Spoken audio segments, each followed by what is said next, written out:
মসজিদে দানের অর্থ বিনিয়োগ করে 1 মিলিয়ন পাউন্ড ক্ষতি, আর এর জন্য ইস্ট লন্ডন মসজিদ ট্রাস্টকে আনুষ্ঠানিকভাবে সতর্কবার্তা দিয়েছে চ্যারিটি কমিশন। এই খবর প্রকাশ হওয়ার পর কমিউনিটিতে চলছে তুমুল আলোচনা। মসজিদে দানকৃত অর্থ কি ব্যবসায় বিনিয়োগ করা যায় কিনা এ নিয়েও প্রশ্ন তুলেছেন অনেকে। অন্যদিকে এক আনুষ্ঠানিক বিবৃতিতে চ্যারিটি কমিশনের যে কোনো নির্দেশনা বা আরো সুপারিশ বাস্তবায়নে সম্পূর্ণ প্রতিশ্রুতিবদ্ধ থাকার কথা জানিয়েছে ইস্ট লন্ডন মসজিদ ট্রাস্ট। আরো দেখুন চিফ রিপোর্টার কামরুল্লাহ রাসেলের রিপোর্টে। বারবার ইতিবাচক খবরে থাকা ইস্ট লন্ডন মসজিদ এবার নেতিবাচক খবরের শিরোনাম হয়েছে। চ্যারিটি কমিশন সম্প্রতি ইস্ট লন্ডন মসজিদ ট্রাস্টের বিরুদ্ধে একটি অফিসিয়াল সতর্কবার্তা জারি করেছে। 10 এপ্রিল 2025 সালে এই চিঠিটি ইস্যু করা হয়। মসজিদের উন্নয়নে দান করা মানুষের অর্থ বিনিয়োগ করে মিলিয়ন পাউন্ডের ক্ষতি, আর তাতে আনুষ্ঠানিক সতর্কতা জারি করেছে চ্যারিটি কমিশন। কমিশন স্পষ্টভাবে জানিয়ে দিয়েছে, অসদাচরণ অব্যবস্থাপনা রোধে ব্যর্থ হলে কঠোর পদক্ষেপ নেওয়া হতে পারে, যা মসজিদের পরিচালনার ক্ষমতাকে প্রভাবিত করতে পারে। মসজিদে সাধারণ মানুষের দানকে ব্যবসায় বিনিয়োগ করাটা কি ঠিক হয়েছে? সাধারণ মানুষের মনে ঘুরপাক খাচ্ছে এই প্রশ্নটি। মসজিদ ভিত্তিক যে চ্যারিটি যেগুলো আছে, এগুলার ফান্ডটা মসজিদ ভিত্তিক কালেক্ট যেহেতু হয়, এগুলা ও হিসাবেও এগুলা ব্যয় করা প্রয়োজন আছে।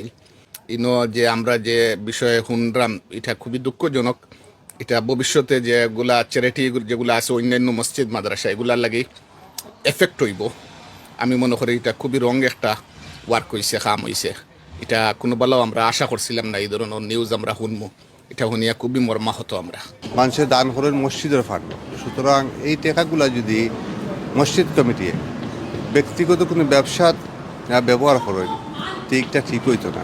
মেনর পার্কের একটি মসজিদের ইমাম কামরুল হাসান খান বলছিলেন, মসজিদের জন্য দানকৃত অর্থ ব্যবহারে কঠোর বিধিনিষেধ রয়েছে। এটা মসজিদের জন্য, সেটা পার্সোনাল খাতে ইউজ করার জন্য নয়, সেটা বিজনেসে ইউজ করার জন্য নয়। আর এদেশের আমরা যারা বসবাস করছি যুক্তরাজ্যে, সেখানে চ্যারিটি কমিশন থেকেও কিছু রেস্ট্রিকশনগুলো আছে। এখানে বলে একটা রেস্ট্রিক্টেড ফান্ড। রেস্ট্রিক্টেড ফান্ড মানে হচ্ছে যে ফান্ডটা যে খাতে মানুষ দান করবে সেই খাতে আপনি ব্যয় করতে হবে। ফর এক্সাম্পল, কেউ যদি বিল্ডিং খাতে ডোনেশন করে, আপনি বিল্ডিং খাতে ব্যবহার করতে হবে। কেউ যদি আপনার জাকাত দেয়, সেটা হচ্ছে আপনার জাকাত যদি খাত থেকে থাকে গরিবদের জন্য, সেটা আপনি সেখানে ব্যয় করতে হবে। মেনটেন্সের ক্ষেত্রে যদি কেউ দেয়, সেটা মেনটেন্সের ক্ষেত্রে আপনি ব্যবহার করতে হবে। মসজিদে যদি টাকা উদ্বৃত্ত থাকে, বেশি থাকে, মসজিদের ফান্ডে থাকবে এবং মুসল্লিদেরকে যারা ডোনার আছে তাদেরকে ইনফর্ম করা হবে, জুমাবারে ইনফর্ম করা হবে, বিভিন্নভাবে ইনফর্ম করা হবে যে আমাদের মসজিদের ফান্ড এভাবে আছে, এতটুকু আছে, আলহামদুলিল্লাহ, সবাইকে ধন্যবাদ দেওয়া হবে। এবং যখন মসজিদের ফান্ড প্রয়োজন হবে তখন তারা আবার ফান্ড রাইজ করবে। মসজিদের দায়িত্বশীলরা কি মানুষের আমানত রক্ষায় ব্যর্থ হয়েছেন? মসজিদ দ্বারা পরিচালকরা রয়েছেন, এরা হচ্ছেন আমানতদার, এরা হচ্ছেন অভিভাবক, এরা হচ্ছে মসজিদ অভিভাবক। মানুষ তাদেরকে বিশ্বাস করেই মসজিদে টাকা পয়সা দিচ্ছে, যাতে করে তারা মসজিদের টাকাটা যথাযথভাবে তারা ব্যয় করেন এবং তারা যাতে আমানত রক্ষা করেন। কারণ যারা যদি আমানত রক্ষা না করেন, তাহলে দেখা যাবে কিয়ামতের ময়দানে তাদেরকে জবাবদিহি করতে হবে। এই মানুষের যে আস্থা একটা আছে মসজিদের পয়সার ব্যাপারে, মানুষের একটা কমপ্লিট একটা আস্থা, এগুলো আমরা কমপ্লিট বাঙালি কমিউনিটির উপরে এবং আমরা ইসলামিক আমরা ধর্মের উপরে একটা এফেক্ট আইব। আর একটার কারণে আরও যে টাওয়ার হামলেট অথবা অন্যান্য জায়গার যে মসজিদগুলো আছে, তারা আমি মনে করি ব্যাডলি এফেক্টেড হইব।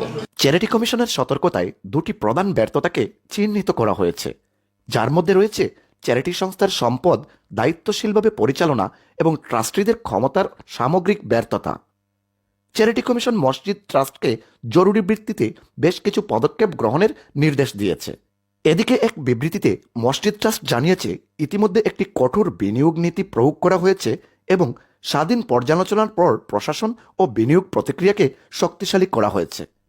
Kamrul Rasel, ATN Bangla, UK, London.